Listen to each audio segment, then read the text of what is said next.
रंगाबद्दल काय? लोकशाहीचाच रंग उधळला जाईल. लोक फार सहन करणार नाहीत. रंग उधळला जाईल आणि राजकारणातील रंग आणि बेरंगाबद्दल काय? लोकशाहीचाच रंग उधळला जाईल.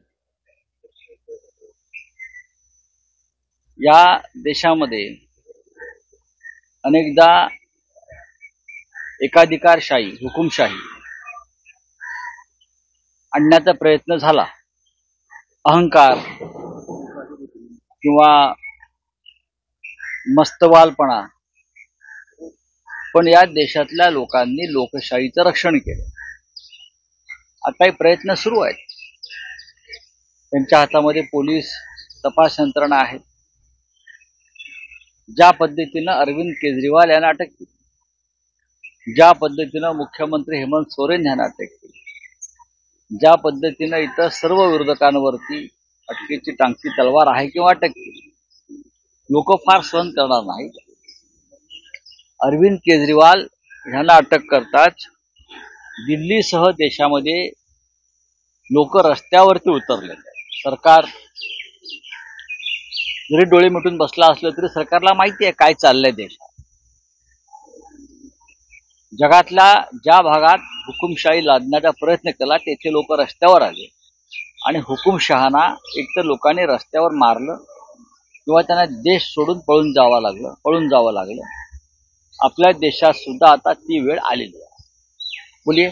ओमर अब्दुल्ला यांनी विरोध केलेला आहे महाराष्ट्र सदनाला. मला असं वाटत नाही.